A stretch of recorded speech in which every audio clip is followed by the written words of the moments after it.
যেমন সেক্স বা শারীরিক সম্পর্কের আগে যে বিষয়টি অত্যন্ত গুরুত্বপূর্ণ সেটি হচ্ছে দুজনের কমিউনিকেশন বা দুজনের জানার যে বিষয়টি থাকে, অর্থাৎ প্রত্যেকটি মানুষের কিন্তু একটি যোগাযোগ মাধ্যম থাকে। স্বামী স্ত্রী উভয়ের ক্ষেত্রে দুজনকে জানতে হবে, বুঝতে হবে, দুজনের ভালো লাগা বা ভালোবাসার যে জিনিসগুলি আছে সেই জিনিসগুলোকে প্রাধান্য দিতে হবে। এই ক্ষেত্রে আরেকটি গুরুত্বপূর্ণ বিষয় হচ্ছে দুজনের প্রতি বিশ্বাস, শ্রদ্ধাবোধ, এই জিনিসগুলো অবশ্যই কিন্তু বজায় রাখা উচিত।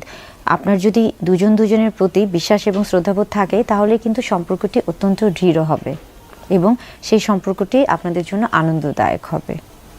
সেক্স বা শারীরিক সম্পর্কের আগে আরও একটি বিষয় অত্যন্ত গুরুত্বপূর্ণ এবং সেটি হচ্ছে কনসেন্ট। আমরা বলে থাকি অনুমতির যে বিষয়টি, প্রত্যেকবার সহবাসের ক্ষেত্রে বা শারীরিক সম্পর্কের ক্ষেত্রে অবশ্যই উচিত কনসেন্ট নেওয়া বা অনুমতি নেওয়া। অনুমতি ছাড়া আসলে জোর করে কোনো কিছু কখনোই ভালো হয় না। আপনি শারীরিকভাবে হয়তো বা আপনার শরীর হয়তো বা সাপোর্ট দিচ্ছে আপনাকে, কিন্তু আপনি যদি মানসিকভাবে রাজি না থাকেন তাহলে কিন্তু সেই ক্ষেত্রে কখনোই আপনি সেটাকে ভালোভাবে উপভোগ করতে পারবেন না। তাই যে কোনো সম্পর্কের ক্ষেত্রেই কিন্তু শারীরিক এবং মানসিকভাবে সম্মতি দেওয়া অত্যন্ত গুরুত্বপূর্ণ একটি বিষয়। সেক্স বা শারীরিক সম্পর্কের আগে আরও একটি গুরুত্বপূর্ণ বিষয় হচ্ছে শারীরিক অবকাঠামো নিয়ে ধারণা।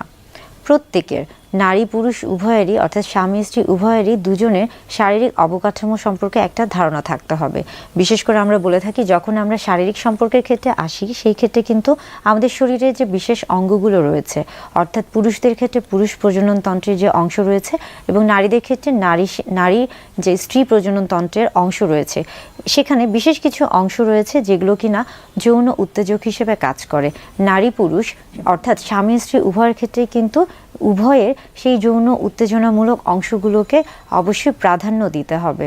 এক্ষেত্রে কখনোই লজ্জা বা লুকিয়ে রাখা যাবে না। আবার বলছি যে সেক্স বা শারীরিক সম্পর্কের আগে বেশ কিছু বিষয় জানতে হয় এবং তার মধ্যে একটি হচ্ছে পরিকল্পনা ছাড়া আসলে কোনো কিছুই খুব একটা ভালো ফলাফল পাওয়া যায় না। অনেক সময় দেখা যাচ্ছে যে স্বামী স্ত্রী যখন শারীরিক সম্পর্কে যাচ্ছেন সেই শারীরিক সম্পর্কটা পরিকল্পনাহীন হয়ে যাচ্ছে। অর্থাৎ আমরা যে সবসময় বলে থাকি সেফ সেক্সের কথা, হ্যাঁ, অর্থাৎ নিরাপদ সহবাসের কথা বা নিরাপদ যৌন সম্পর্কের কথা, এই বিষয়টি অত্যন্ত গুরুত্বপূর্ণ। বিশেষ করে পুরুষদের মধ্যে একটা ধারণা থেকে থাকে যে তারা যদি কন্ডোম ব্যবহার করে থাকেন, অর্থাৎ প্রোটেকশন নিয়ে থাকেন, সেই ক্ষেত্রে হয়তো বা তারা সম্পূর্ণরূপে যৌন তৃপ্তি লাভ করবে না। এটা একটা ভুল ধারণা। আসলে আপনি যদি কন্ডোম ব্যবহার করে থাকেন সেক্ষেত্রে দেখা যাচ্ছে যে আপনি যেমন যৌন তৃপ্তি সম্পূর্ণভাবে পাবেন এবং এর পাশাপাশি বিভিন্ন ধরনের আমরা বলে থাকি সেক্সুয়ালি ট্রান্সমিটেড ডিজিজ বা যৌনবাহিত রোগগুলি থেকেও আপনি আপনার নিজেকে ভালো রাখতে পারবেন বা সুরক্ষিত রাখতে পারবেন। তাই কন্ডোম নারী পুরুষ উভয়ের ক্ষেত্রে কিন্তু খুব ভালো একটি ভূমিকা রাখে। সেক্স বা শারীরিক সম্পর্কের ক্ষেত্রে একটি বিষয় জানা খুবই জরুরি এবং সেটি হচ্ছে সময়ের যে ব্যাপারটা। আমরা বলে থাকি যে স্বামী স্ত্রী যখন একসাথে মেলামেশা করছে বা যখন একটা শারীরিক সম্পর্কে যাচ্ছে তাদের মধ্যে অনেক সময় দেখা যায় যে অনেকেই মনে করেন যে এই ক্ষেত্রে শারীরিক সম্পর্কের ক্ষেত্রে হয়তো বা কত সময় ধরে শারীরিক সম্পর্ক করছে এটা গুরুত্বপূর্ণ। আসলে বিষয়টা তা না। বিষয়টা হচ্ছে যে আপনি যখন শারীরিক সম্পর্কে যাচ্ছেন তখন সেই সময়টাকে আপনি কিভাবে উপভোগ করছেন।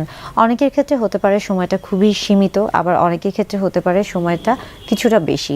তবে সবসময় মাথায় রাখতে হবে যে যে সময়ে আপনারা শারীরিক সম্পর্কে যাচ্ছেন দুজনকে সময় দিন। দুজনের ভালো লাগা এবং ভালোবাসার যে জিনিসগুলো রয়েছে, অর্থাৎ আমরা সবসময় বলে থাকি ফোর প্লের কথা। অনেক সময় দেখা যাচ্ছে যে দুজনের চোখের দিকে যদি তাকানো যায় সেখান থেকে একটা অনুভূতি কাজ করে। আবার স্পর্শও কিন্তু অনেক গুরুত্বপূর্ণ একটা ভূমিকা পালন করে। যেমন স্পর্শের ক্ষেত্রে আমরা বলে থাকি টাচিংয়ের কথা বলে থাকি। আবার চুম্বনও কিন্তু একটা অন্যতম একটা নিয়ামক হিসেবেও কাজ করছে এই ক্ষেত্রে। অর্থাৎ সেক্স বা শারীরিক সম্পর্কের আগে প্রত্যেকটা বিষয় কিন্তু অত্যন্ত গুরুত্বপূর্ণ এবং